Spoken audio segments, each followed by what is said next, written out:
Hello, darlings, and just as promised, I am Auntie Kringle to read you the next book of Auntie Claus and the Key to Christmas by Elise Primavera. I hope you do enjoy this book as well. Darlings, the story you are about to be told is absolutely true. It happened one Christmas when my nephew Christopher began to have doubts, shall we say.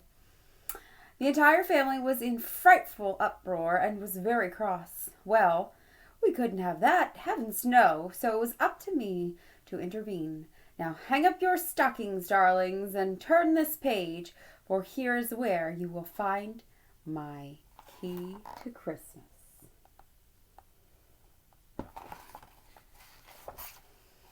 Young Christopher Kringle lived at the Bing Cherry Hotel in New York City with his parents, the Kringles, and his sister, Sophie.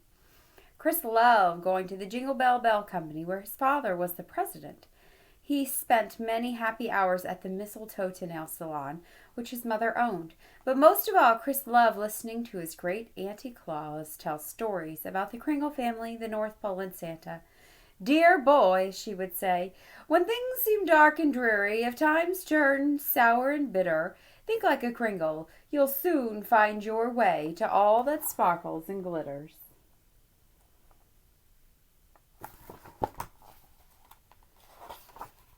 But Chris wasn't so sure, not anymore, for he had begun to wonder about his great aunt. In fact, Chris had begun to wonder about his entire family. Then one day he overheard a pair of out-of-towners, the Spam twins, who were staying at the Bing while they were on tour promoting their book, We're Geniuses and You're Not. Chris soon learned that Ozzy and Pam were commonly known as the Smarty Pants Spams and had become international sensations. So how could he ignore something that they had said? "Hey, Pam," Ozzy snickered. "It's a week after Halloween and that lady is in a Christmas outfit." "She's still in her costume," snickered Pam. "You'd think she was Santa Claus's sister or something," Ozzy snorted. "Only babies believe in Santa Claus," they chortled.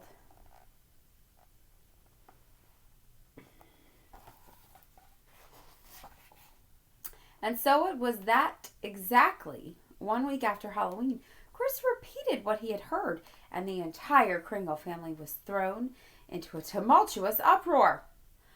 Mrs. Kringle screamed and dropped a full bottle of mistletoe toenail polish on the carpet. Mr. Kringle, who was in the process of stringing jingle bells, lost his balance and careened right into the middle of his favorite Christmas tree. "And you call yourself a Kringle? Shame on you," said Chris's older sister, Sophie.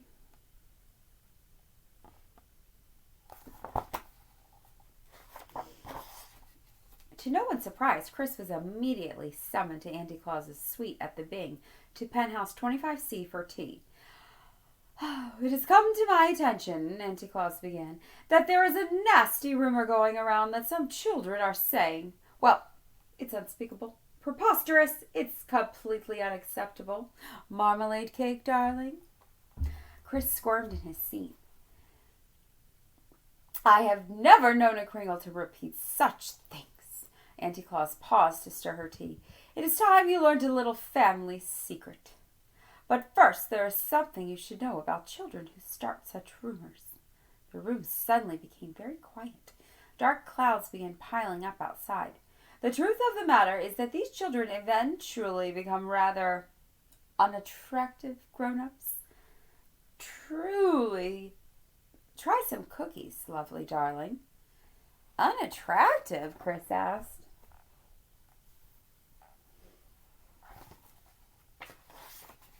"Yes," said Auntie Claus. "These children become grown-ups who enjoy seeing a birthday cake slip off the edge of a table and go splat onto the floor. To them, having it rain on the day of a parade is what eating a chocolate eclair is to you. And they've just formed a club." "A club?" said Chris. "Yes, darling, a club. It is called the Parade Rainers United National Elite Society, or Prunes for short." heavens, Auntie Claus continued, that you, of all people, would say such a thing. Why, I should think it would rather hurt Santa's feelings. Do you know Santa? Chris asked. Why, of course I know him. The very idea, Auntie Claus said. Sophie rolled her eyes. Chris is going to be on the BB&G list again. The BB&G list, said Chris. Auntie Claus sighed. The BB&G, darling, is short for bad boys and girls. Anyone on Santa's BB&G list goes without presents for Christmas. So unfortunate. But Chris was not convinced. I'll believe it when I see it, he said. That's my motto. Dear boy, don't you know that all the best things are invisible? Auntie Claus said. Sometimes you have to believe in order to see. That is my motto. That is the key. At midnight, Auntie Claus left for her annual business trip. And at midnight, Chris was wide awake. Is there really a BB&G list? He thought. I get presents every year, and to be honest, I'm not all that good. There was only one way to find out. Chris has made up his mind. If there really is a BB&G list, my name is going to be on it, he said. And maybe then I'll go to get to the bottom of this family secret once and for all.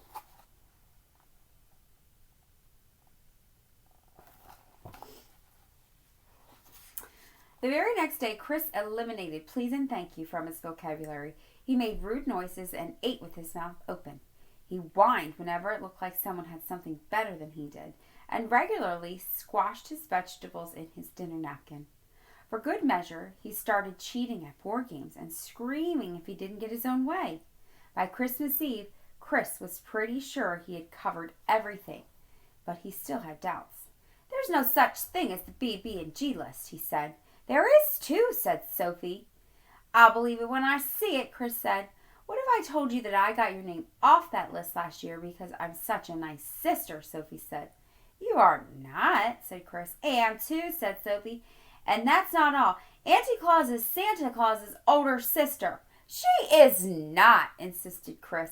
Is, shouted Sophie. Prove it, demanded Chris.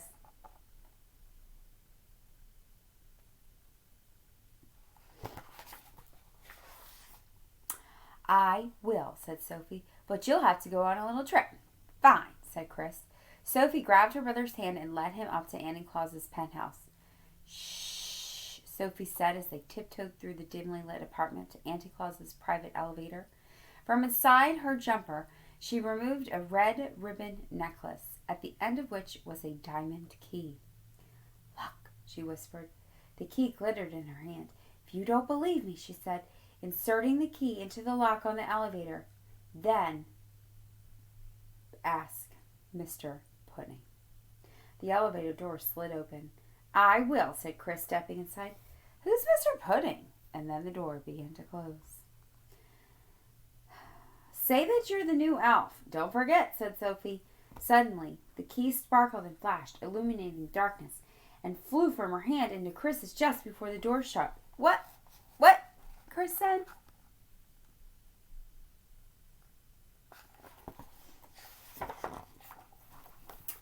The doors closed and the elevator began to move. Wait! Chris screamed. Remember, you're the new elf! Sophie's voice faded as the elevator rose higher and higher. I'm the new elf, Chris said as the elevator began to pick up speed. I'm the new elf, he repeated through chattering teeth. The night was getting colder and colder. Chris looked around the elevator and was relieved to see a warm jacket, a hat, a pair of mittens, socks, boots, and trousers, all neatly folded in one corner. He quickly put them on and placed the key around his neck. The elevator continued its trip through the starry night.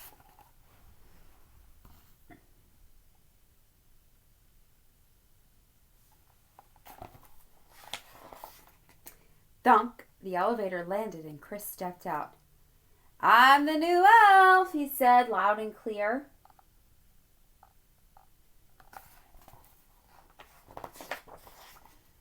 Hello, Mr. Pudding here, head elf in charge of vital rules and information. Good, said Chris. You're just the person I was told to see. Oh dear, oh dear. Who did you say you are? The new elf, said Chris.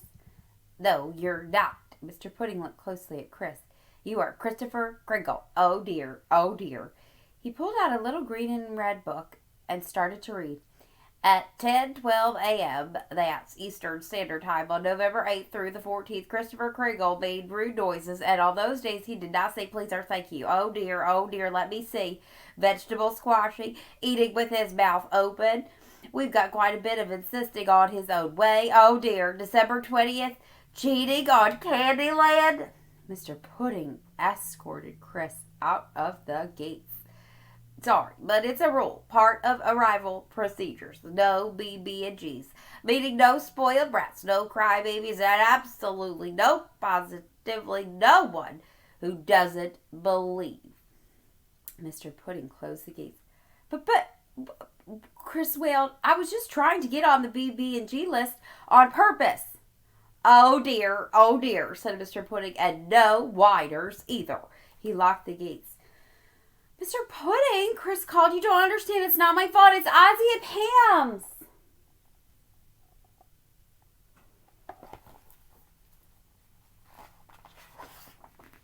Ozzy and Pam, some voices said. Chris was startled to see a company of snowboys. You know them? He said. The Spam twins are members in very good standing, they all replied. Members? Asked Chris. They're international sensations, they added. Can you help me? Chris asked. I've been locked out of Christmas.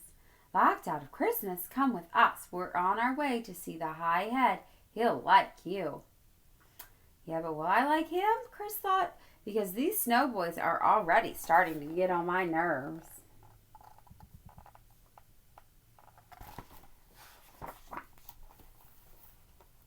Down, down, down they marched. It began to drizzle as the snowboys sang. We're spoiled brats, we like to whine. We're prickly as a porcupine. We don't believe in you-know-who or in reindeer that can fly. If we don't get our way, we'll scream, we'll bite, we'll cry. Yes, we're on the list every year until we're 21, but we don't care, 'cause being bad is just too darn fun. And when we're all grown up, we'll have one great big goal to turn your sparkly diamonds into little lumps of coal. In short, we love to burst balloons. Our heroes, Ebenezer Scrooge. And why is that? Because we're... Is that? Can you see that? The sun is. Prunes! Welcome, said the High Head. There was a flash of lightning. These aren't snowboys, Chris thought. They're prune boys. Now he could see that not only was the BB&G list real, but his name was the first one on it. There was a clap of thunder, and it began to rain. Lovely, said the High Head in a booming voice. What can I do for you, my boy? You see, it all started with Ozzy and Pam, Chris started to explain. He was beginning to think that maybe those smarty pants Spams didn't know so much after all. Ozzy and Pam, Spam, said the head prune. Fine children, cream of the crop. Cream of the crop? Your royal pruneship? Said the prune boys. As I was saying, I was locked out of Christmas, Chris continued. Locked out of Christmas? I'm not sure that even the Spam twins could manage that, said the prune. They wouldn't even try, oh pruniest one, said the prune boys.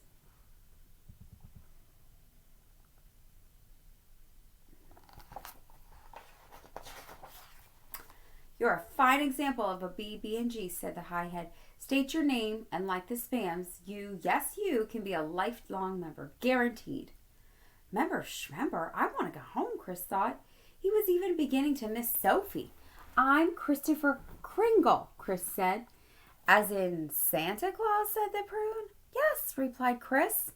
The prune boys started to giggle. We don't believe in Santa Claus, they snickered. I'm Christopher Kringle, Chris said louder this time. And I do. Phooey, we don't believe in you, jeered the head prune. Just at that moment, Sophie's key sparkled and flashed in the dreary prune light, and it reminded Chris of something he had heard many times but had forgotten. If times turn sour and bitter, think like a Kringle. You'll soon find your way to all that sparkles and glitters. I am not a prune, I'm a Kringle, Chris said, and I'm absolutely positive there is a Santa Claus. A hush fell over the prune headquarters.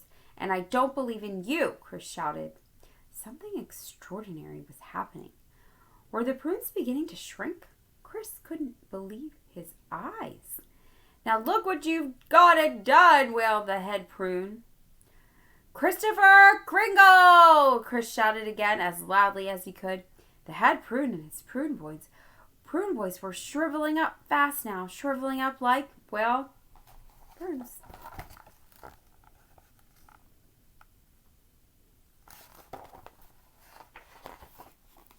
Then some really strong magic happened, just as in Auntie Claus's poem. The sour prune's coal that had been collecting in the prune hall for ever so long was changing from dark and bitter lumps into diamonds that sparkled and glittered. Chris found himself whirling around and around through the air at a dizzying speed in a blur of prune peep purple into bright Christmas green. He closed his eyes.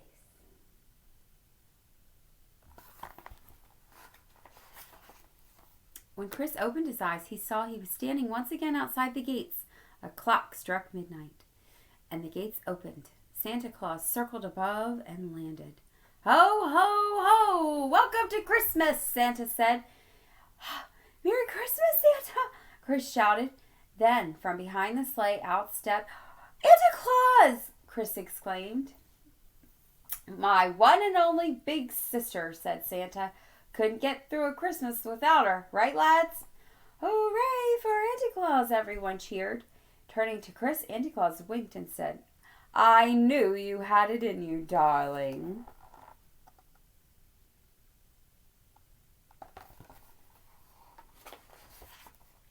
They climbed into the sleigh and headed for the grand ballroom. But there was one thing Chris wondered about. Santa, he said, did you happen to get any letters from a couple of twins? Before Santa had even heard him, Auntie Claus handed Chris 2 letters. Not surprisingly, they were nearly identical. Just as Chris finished reading them, a gust of wind blew the letters out of his hand. He watched as they vanished into the dark, snowy night. Must be a letter from the Spam twins.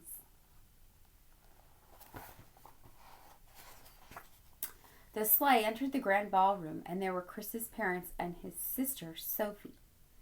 Merry Christmas, everyone, Chris called to his family. So do you believe me now? Sophie asked her little brother. Chris took Sophie's diamond key and placed it back around her neck. Like I always say, think like a Kringle, Chris said. His cheeks were red and his eyes sparkled. He's so much like his uncle, his parents said proudly. A real chip off the old block, said Auntie Claus. But shouldn't Chris get a key too? Sophie asked. Chris smiled mysteriously and replied, I did get the key. Dear boy, Auntie Claus patted his head. There's no doubt about it, darling, she whispered in his ear. And from that day on, there never was. Believe it or not. Oh, darlings, I hope you enjoyed this story. Auntie Claus and her dear nephew and the lesson that he learned. All right, I'll see you next time, hopefully for another Christmas story. Have a great day.